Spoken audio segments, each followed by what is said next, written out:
Halo semuanya, apa kabar? Salam ikhlas, semoga semua baik-baik saja. Sudah seminggu kita mengisolasi diri, diminta untuk menjaga diri, menjaga keluarga kita, dan lingkungan kita yang terdekat. Tidak banyak yang bisa kita lakukan, sementara begitu banyak informasi yang masuk dari seluruh dunia, dan begitu banyak pertanyaan yang rasanya perlu kita jawab atau ingin kita jawab.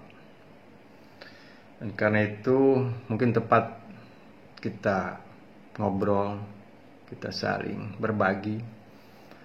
Karena rasanya saya jadi teringat dengan apapun yang saya ingin sampaikan lewat buku Quantum Ikhlas hingga karakter 360. Ini semua tentang kesadaran, menemukan jati diri, dan tujuan hidup yang sejati.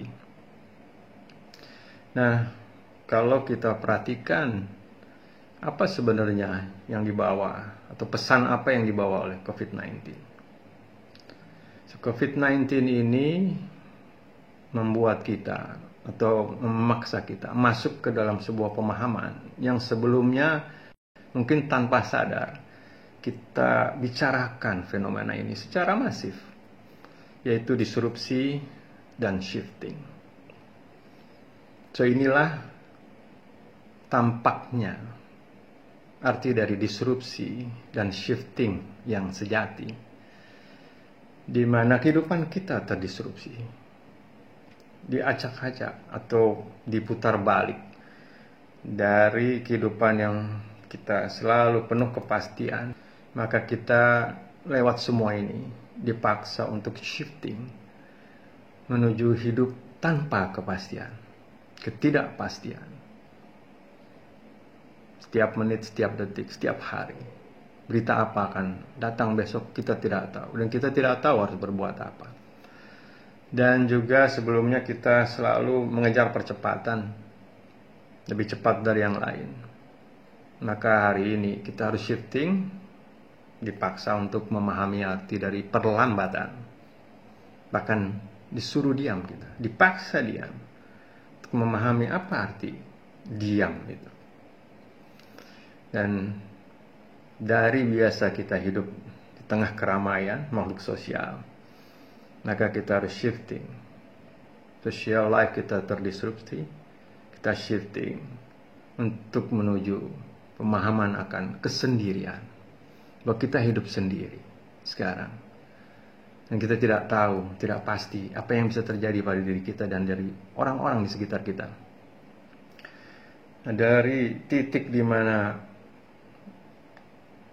fokus kita tersebar kemana-mana, maka kita pun terdisrupsi atau dipaksa untuk shifting menuju menemukan satu titik nol, titik epicentrum yang banyak dibicarakan. Dan rasanya titik epicentrum yang dibicarakan itu adalah diri kita sendiri. Menemukan bahwa diri kita lah titik nol, titik epicentrum dari semua ini.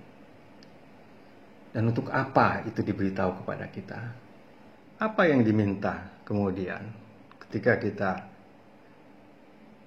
mengerti atau memahami epicentrum diri ini? Itulah yang kita perlu isi dan saling mengedukasi, saling menguatkan, dan kita mengeluarkan apa yang ada di dalam titik nol kita ini sama-sama. Mungkin itu yang perlu kita bicarakan. Sementara kita latihan dulu. Kita ulang-ulang dulu semua ini. Karena kesadaran ini harus perlahan-lahan kita serap. Cuci tangan lagi, apa arti cuci tangan, menjaga kebersihan, menjaga jarak, ya, hidup diam di tempat sendiri, merenungi semua ini sambil juga berpikir dan mencoba memahami semua ini. Dan semoga lewat global shifting ini kita semua nanti akan keluar menjadi manusia yang pemenang, dengan menjadi manusia yang lebih kuat, manusia yang lebih bijak, dan juga manusia yang lebih cerdas. So, kita akan bahas lagi apa yang bisa kita lakukan di dalam kesendirian kita bersama-sama dan mengisi kebersamaan di dalam kesendirian. Di kesempatan berikutnya, kita akan coba untuk jawab semua itu. Jaga diri, jaga jarak, sampai ketemu di kesempatan berikutnya.